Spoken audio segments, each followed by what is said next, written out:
আমি ইয়াত কুটিলক্ষীমাৰী গাঁৱৰ প্ৰায় 400-500 মান ঘৰ আছোঁ। এইখন আমাৰ বাংলাদেশ আৰু ভাৰত বাংলাদেশ সীমান্ত এৰিয়া। এইখনত আমাৰ এইখন ব্ৰিজ আমাৰ হ'ব লাগে। এইখন ব্ৰিজ আমাৰ বহুদিনৰ পৰা আমি যেতিয়া আমাৰ জন্ম লৈছোঁ তেতিয়াৰ পৰা আমাৰ এইখন ব্ৰিজ হৈ আছে।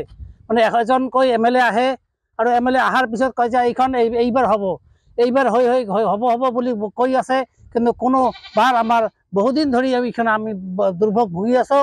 আমি ৰাতি হ'লে এইখিনিদি আহিব নোৱাৰোঁ আৰু কেইবাজনো আমাৰ ইয়াৰ পৰা বহুত মানুহ পৰি গৈছে, পৰি গৈ মানে হাত ঠেং ভাঙি গৈছে, এনেকুৱা অৱস্থাত আছে। আমি প্ৰতি 5 বছৰৰ মূৰে মূৰে আমি এই ব্ৰিজখন পাওঁ, কিন্তু যেতিয়া কাৰ্যকাল শেষ হৈ যায় তেতিয়া আৰু এই ব্ৰিজখন নহয়। এনেকৈ আমি ভুগি আছোঁ। গতিকে আমি ৰাইজৰ ফালৰ পৰা মই এই ব্ৰিজখনৰ কাৰণে যাতে চৰকাৰে আমাক এই ব্ৰিজখন অনতি পলমে দি আমাৰ এই সীমামূৰীয়া অঞ্চলৰ ৰাইজৰ উপকাৰ কৰে যেন, এইখিনি আমাৰ এই ৰাইজৰ তৰফৰ পৰা মই ক'লোঁ। এইখন কুটিলক্ষীমাৰী তোৰ্চা নৈৰ পাৰত ব্ৰিজ। বিধায়ক ইয়াৰ আগতে বহুতে গৈছে, এতিয়া বৰ্তমান শোভান আলী চৰকাৰ আছে, কিন্তু আমাৰ কোনো শোভান আলী চৰকাৰ কেতিয়াও আমাৰ ইয়াত অহা নাই। ভোটৰ সময়ত আহে, ভোটৰ সময়ত আহি কয় যে এইবাৰ হ'ব বুলি আমি ৰাইজে কি চাই, কিন্তু নহয়, কোনোদিন নহয়।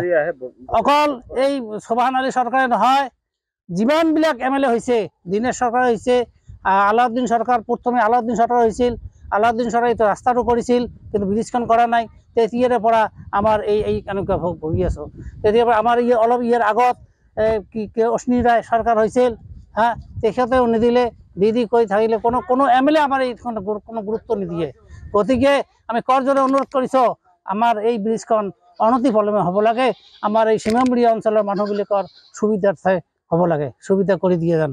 সমস্যা মানে এই ব্রিজ খেয়াল নিয়ে আমার বহুদিন ধরে খুব অসুবিধা আছে। আজি 3টে গ্রাম এই জায়গাত, 3টে গ্রামের মানুষ যদি যাতায়াত করে খুব অসুবিধা। সমস্যা এমনই, আমার বানপানি আসলে যাওয়ার কত অসুবিধা। ইয়াত মানুষ কয়বার বাইক থেকে পড়ে গেছে, আর স্কুলে ছড়াগুলিয়ে যাওয়ারও খুব অসুবিধা হয়ে গেছে এই জায়গা দিয়ে। কতবার আমরা আবেদন জানাচ্ছি, কিন্তু আমার এই ব্রিজ খেন কোনোবার হয় না। যদিও আসে কাটি বেলেগ জায়গা নিয়ে যায়, অন্য MLA থাকাতো ব্রিজ কেন আমাকে দেয় না। এই যা আলাউদ্দিন সরকার থাকাতে এইটুকু রাস্তা পাচ্ছি, এই এতটুকু ছাড়া আমার এই জায়গায় কোনো আমার কারো দেওয়ার মতন কোনো ক্ষমতা হয়নি আজ পর্যন্ত। তা আমার সমস্যা আজকে কত বছর ধরে, আমার দাদা গেল, আমার বাপ চলে গেল, আমার ভাইও যাওয়া শুরু হয়ে গেছে, কত বছর চলে, আমরাও বুড়ে হয়ে গেলাম, কিন্তু ব্রিজ হয় আর না।